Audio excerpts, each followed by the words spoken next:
కృష్ణారావు గారు అవిఆర్ టాక్స్కి పునఃస్వాగతం.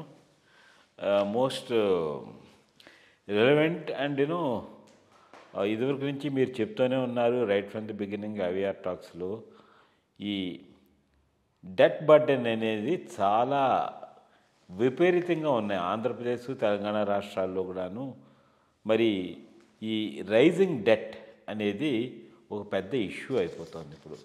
ఇటు ఆంధ్రప్రదేశ్ ప్రభుత్వాన్ని ముఖ్యంగా చూసుకునేటట్టయితే ఈ 25-26 ఫిజికల్ ఇయర్కి 1.3 lakh crores కింద వాళ్ళు ప్రొజెక్ట్ చేశారు.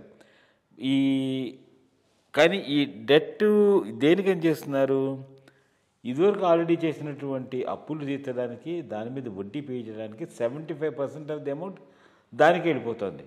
మరి రాష్ట్రాల్లో వచ్చే ఈ రెవెన్యూ ఆదాయాలన్నీను మామూలుగా ఈ వెల్ఫేర్ స్కీమ్స్కి, శాలరీసు, పెన్షన్స్ చేయడానికి వీటికే ఈ ఇంక్రీజ్ బారోయింగ్ కూడా చేయాల్సి వస్తుంది. సో ఈ డెట్ సర్వీసింగ్ అనేది అంటే ఇదివరకు మాది కాదు, వైఎస్ఆర్సీపీ ప్రభుత్వం అని అనడము, వాళ్ళు ఒక లెక్కలు ఇవ్వడము, అది కాదు ఇది సరైనది కాదని చెప్పేసి చేయడము. దీనివల్ల ఏమవుతుందంటే ఈ డెట్ బర్డెన్ వలన ఎకనామిక్ గ్రోత్ కన్సర్న్స్ చాలా ఎక్కువగా ఉంటుంది. దాని ఇంపాక్ట్ ఈవెన్ ఎంతవరకు సెంట్రల్ గవర్నమెంట్ సపోర్ట్ నుంచి తీసుకొచ్చి చేస్తూ ఉంటారో తెలియదు. కానీ unless they internal revenue generation తీసుకొచ్చి మరి ఈ వెల్ఫేర్ స్కీమ్స్ నేను మళ్ళీ మిగిలిన ఆన్గోయింగ్ ప్రాజెక్ట్స్ నేను ముందర తీసుకెళ్ళాలంటే చాలా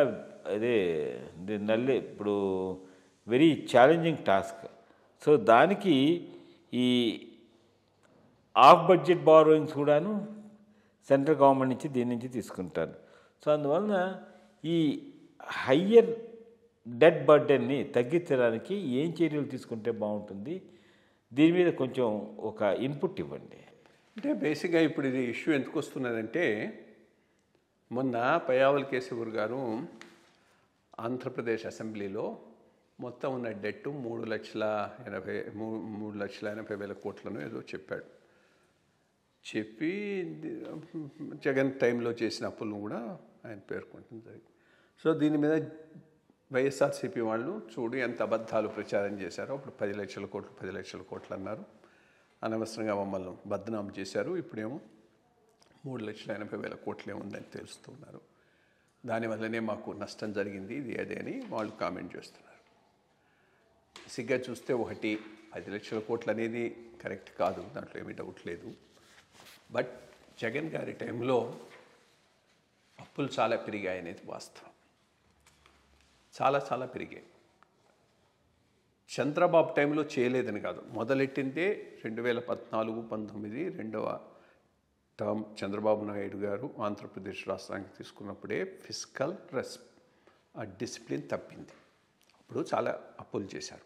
కానీ దానిని మించిపోయి వైఎస్ జగన్ టైంలో చేశారనేది మాత్రం వాస్తవం. చెయ్యటమే కాదు, మించిన బడ్డను నెత్తి మీద వేసుకొని ఆఖరకు ఎంప్లాయీస్కు శాలరీస్ ఇవ్వలేని పరిస్థితిలో ఉన్నాడు కదా. అది ఫ్యాక్ట్ కదా. ఆర్థికమైన ఇండిసిప్లిన్కి అంతకన్నా ఏం కావాలి? పెన్షన్స్ టైంకి పడకపోయా, శాలరీస్ టైంకి పడకపోయా. వీళ్ళన్నంత 10 లక్షలు కాకపోయినా డెఫినెట్లీ బాబు గారి టైంతో పోల్చి చూసుకుంటే జగన్మోహన్ రెడ్డి గారి టైంలో చేసినటువంటి అప్పులు ఎక్కువ. అండ్ ఇంకా కొత్త ఇన్నోవేటివ్గా చేశారు. లైక్ ఈ స్టేట్ గవర్నమెంట్ కార్పొరేషన్ నుంచి తీసుకొని ముందొచ్చే ఆదాయాలను తాకట్టు పెట్టి ఇప్పుడే తీసుకోవడం, అది ఎవరు అంత ముందుకు చేయలేదు. ఇదంతా కొత్త ఇన్నోవేటివ్ స్టైల్లో చేసి మేమేం చేయలేదని అంటే ఎట్లా ఒప్పుకుంటారు అని. అంతకుముందు ఎప్పుడు ఎవరికి రాని ఆలోచనలు ఈ ఫైనాన్స్ డిపార్ట్మెంట్కు జగన్మోహన్ రెడ్డి గారి కింద వచ్చాయి. సో తప్పకుండా వీళ్ళు చేసినటువంటి అప్పులు ఎక్కువగా ఉన్నాయనేటటువంటిది వాస్తవం. దాని అర్థం చంద్రబాబు నాయుడు గారి టైంలో చేయలేదని కాదు, ఆయన మొదలెట్టాడు యాక్చువల్గా ఫిస్కల్ ఇండిసిప్లిను 2014-19 మధ్య. దానిని పరాకాష్ఠకు తీసుకుపోయినటువంటి ఇది జగన్మోహన్ రెడ్డి గారికి దక్కుతుంది. ఇప్పుడు కూడా ఏమీ తక్కువేమీ చేయటం లేదు వీళ్ళు కూడా బాగానే అప్పులు ఎంతవరకు వీళ్ళు ఉంటే అంతవరకు తెస్తున్నారు. అప్పుడు ఆయనేమో బటన్ నొక్కి అందరికీ పంచారు. ఇప్పుడు వీళ్ళు తెచ్చిన అప్పుల్లో ఎక్కువ భాగం అంతా అమరావతికి పోతూ ఉన్నది. సో అది డిఫరెన్స్ అప్పటికి ఇప్పటికీ. ఆయన అప్పు చేసి పంచాడు, ఈయన అప్పు చేసి అమరావతి మీద పెడుతూ ఉన్నాడు. అది ఎంతవరకు దానివల్ల ప్లస్ అవుతుందో చూడాలి. అది ఎనీవే దాని మీద నా వ్యూస్ డిఫరెంట్గా ఉన్నాయి. ఇంకో తడవ ఎప్పుడైనా మాట్లాడినప్పుడు డిస్కస్ చేద్దాం. ఇది బ్రాడ్గా అప్పుకు సంబంధించినటువంటి విషయం. ఇప్పటికైనా అప్పులను విత్ ఇన్ లిమిట్స్ పెట్టి ఈ స్టేట్ గవర్నమెంట్ ఆర్గనైజేషన్స్ ద్వారా ఎటువంటి ఆదాయాలు లేని చోట్ల నుంచి కూడా తెచ్చి ఫ్యూచర్ ఎర్నింగ్స్ను డిస్కౌంట్ చేసి తెస్తే మాత్రం ఈ రాష్ట్రాన్ని ఎవడు బాగుపరచలేడు.